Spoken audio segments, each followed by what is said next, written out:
Hi, Farouk. Thanks a lot for having me to speak today about how to protect your assets in uncertain times. If I may, I would like by gaining a different perspective of the situation and by seeing opportunities. My name is Mark, and for those of you who know me, I am a tech enthusiast. So if you want to understand my perspective, sort of where I'm coming from, I do have a very deep passion for technology. And I also see the world is not fully discovered yet. So obviously, if you look at the two things and they come together, that means I see opportunity everywhere. And what drives me is that passion of understanding new things. What is it exactly? How does it work? How could it be applied? And what are the benefits? To see whether it can enable this or discover that or improve something else. And maybe to add more context, by training, I do have an MBA with a minor in finance. And I've worked in the financial industry, in marketing, in the tech industry, with a focus on tech in the last 20 years.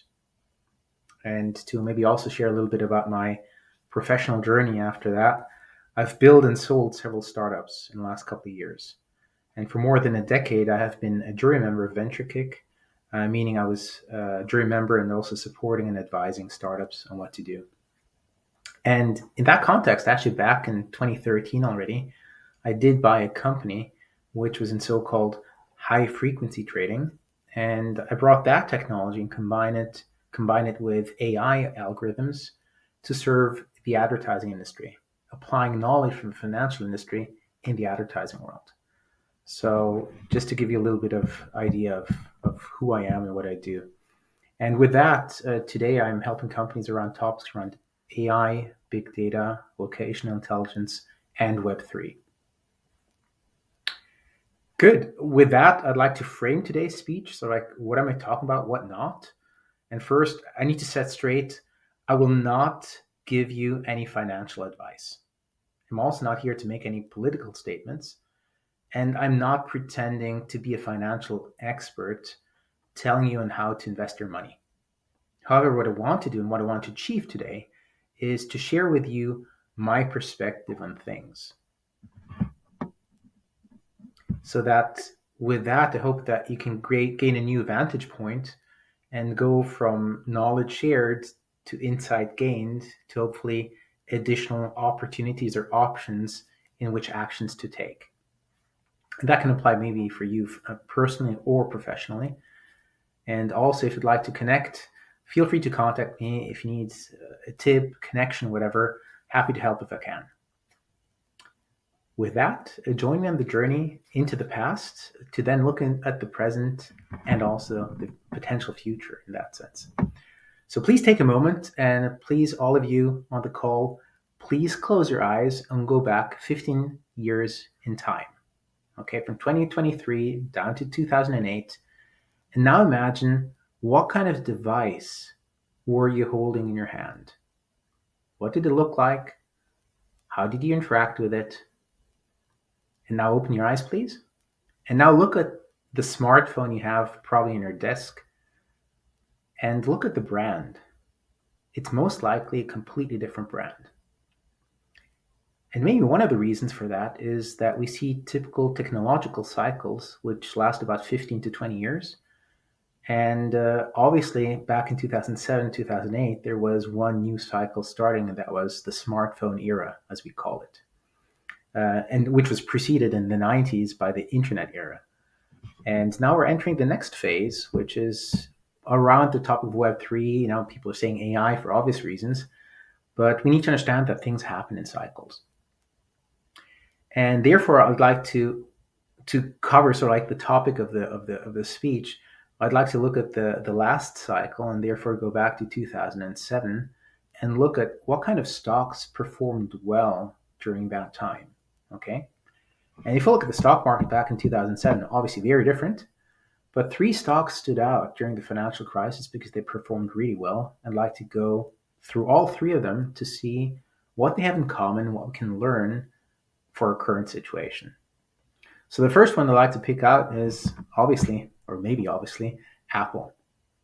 At the time in 2007, the phone market was saturated and heavily dominated by Nokia.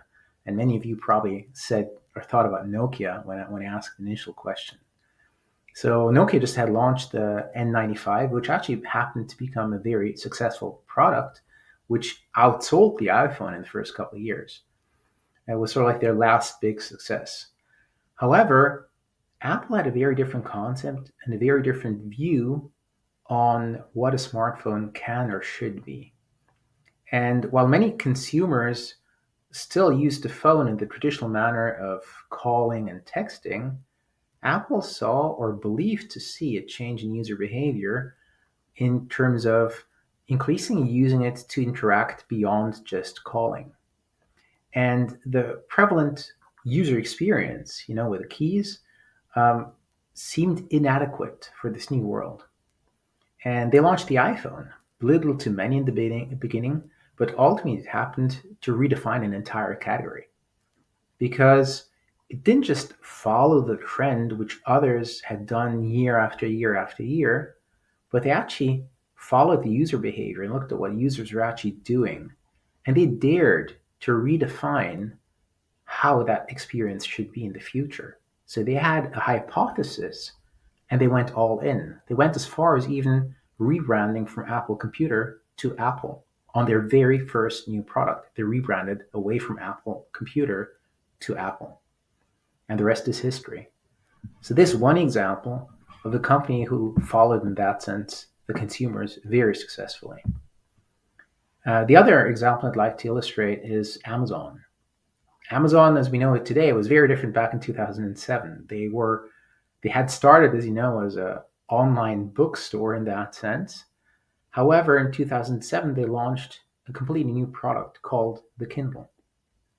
And the Kindle solved several problems of the logistics around buying and selling books and reading them on paper. And nowadays, it might seem like a simple e-reader, but actually it is an entire ecosystem. And Kindle, with that launch of that single product, managed to still dominate that category today, 15 years later. Kindle or Amazon holds a market share of roughly 2/3 of the entire ebook category with Kindle. And they have sold more than 150 million Kindles on the way. And in my opinion, there was no way they, as an online bookstore, would have managed to maintain 2/3 of the market. And therefore, again, it shows how if you build an ecosystem around it and think beyond what just others are doing, you can be very successful even in the years of crisis.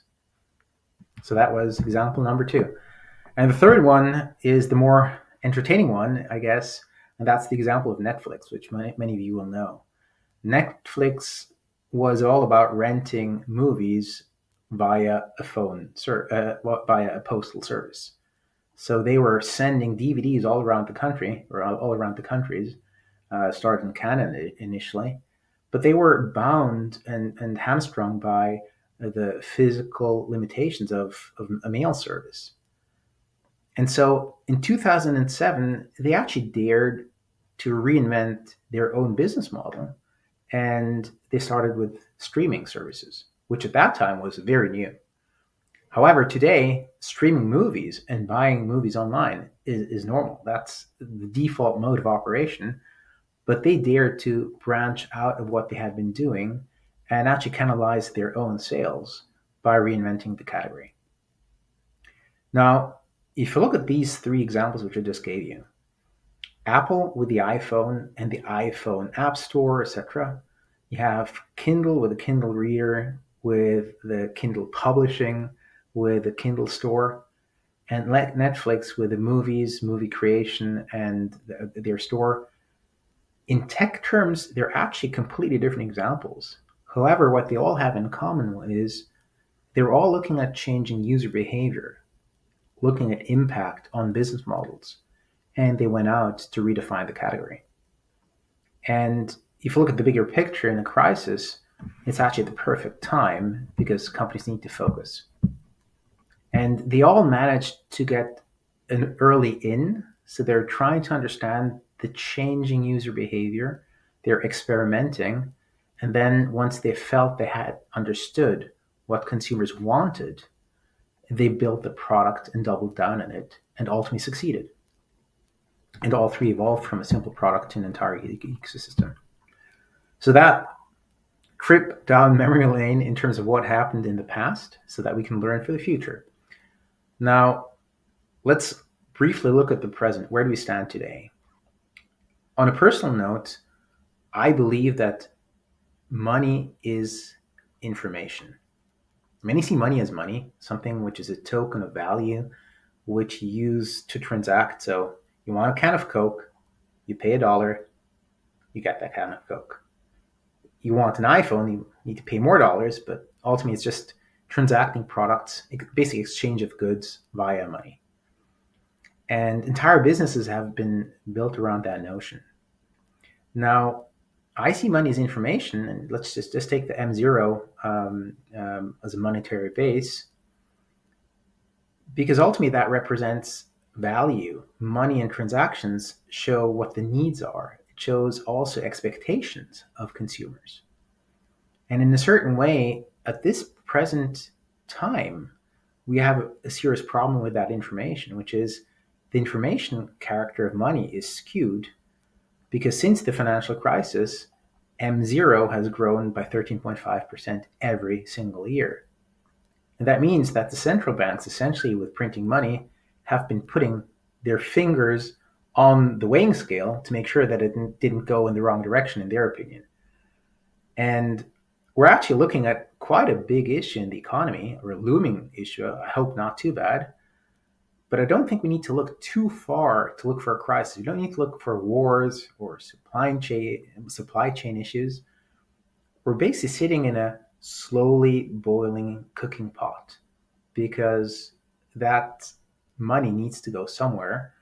And the question of how to protect our assets in a certain way is rather the question of what do we believe might the future look like?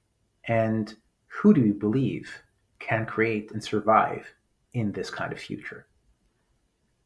All right. So that's the second part of it. Now, with that, let's also take some time to look into potential paths into the future. And for that reason, I'd like to pick out two examples. The first one, obviously AI, everyone is talking about it, and OpenAI with ChatGPT, incredibly successful, incredibly fast adoption, etc. Now, on a personal note, I do believe that OpenAI is applying sort of the Google model of taking your information and hooking you onto it and selling something to you. However, their competitor to me is not Google at all, even though the business model might be similar. In my opinion, they're not going, or they're looking beyond consumers, and they're actually looking at the enterprise business, enterprise data.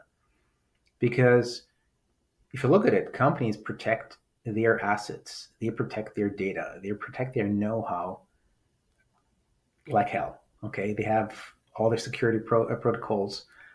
They make sure nothing gets out of their company. However, when you look at OpenAI, suddenly companies are saying like, "Oh, great, I can use AI. Let me see what happens if I feed it with my data, and let's see what it comes back with, whether it's usable or not."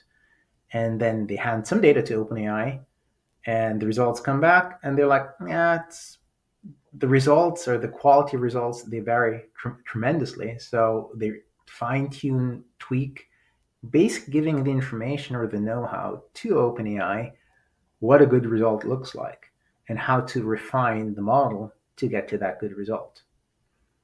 And since that goes on and on all the different verticals, what happens is we're actually feeding OpenAI by handing them all the data on a silver tablet together with our assessment of how to make it better. And maybe in the future, OpenAI will come back to us and say, "Hey, we built the perfect product, which does exactly that with your data. However, since you didn't build up that internal team, which knows how to build that AI to do it, you'll have to buy it from me." So in a certain way, OpenAI is building something much larger than most people, in my opinion, see, because they're just looking at that single product. But ultimately, they're creating an entire value chain going into the companies by using what the company delivers. And I think it will be the first large-scale business data ecosystem, and therefore probably tremendously successful. Another company I'd like to look at is Tesla for many reasons. But the main reason is I think Tesla is misunderstood, and maybe I have it wrong too, but we'll see. Because many car manufacturers are now sort of like seeing success in beating Tesla. They're building a better car with more range or whatever, and they're all doubling down on selling more EVs and then focus on the metrics, vanity metrics, in my opinion, on how many cars did they sell. And I think that's actually a relatively narrow definition of what their industry is. Because if you look at a Tesla, it's a basically all cars nowadays are driving data centers. And Tesla were just one of the first to really use it in a meaningful way, because you have all the cameras in a car, outward and inward looking. Okay, so the cars are driving down the streets and they're recording the entire environment. So essentially, what they're doing is they're capturing data, and that's by driving data centers. And they capture the data of the cities, of what is happening in the city. So in many ways, they have the ability to create the perfect digital twin. They know more about cities than the cities themselves. And they capture not just the outside, but also the drivers, the passengers. Who are they? Where do they go to? What are their typical commutes? And by driving a Tesla or other powerful cars, we're basically paying them, but they're building a digital twin or a digital ecosystem. So that's one aspect which I think is underappreciated in Tesla's car manufacturer, because they also then go into the mobility infrastructure with the charging stations. And with all the data they have, they can go into Web3 very easily, far more easily than others, and therefore redefine the category and redefine mobility as a service. So that's just a second different perspective on how things could actually be if you just don't see it in a very narrow definition as it is today. And ultimately, that leads me to back to you in a certain way, which is the question, what is your personal vision of the future? What kind of change in behavior do you see? Is it Web3? Is it the metaverse? What are potential needs associated with that? And once you have come back with those questions, I think it makes sense to then look at what kind of companies are going after those needs, and which of those companies have a sound strategy which we can believe to be successful. And then if you have that list of these are my questions and these are my vision, this is my vision of the future, these are my questions, these are the companies with these strategies, you will not have a very long list of companies. But I'm pretty sure that many of those companies on that last part of the list will be successful also in a crisis. So that's sort of my perspective, and I hope you gain some value from it. But it's a pleasure talking here. With that, I hand it back to you. Thanks a lot for having me. I hope I gave you a little bit of an idea of how I see the future. And if you'd like to continue the conversation, obviously we can go on for hours. But with that, thank you very much, and have a fantastic day. Thanks. Bye.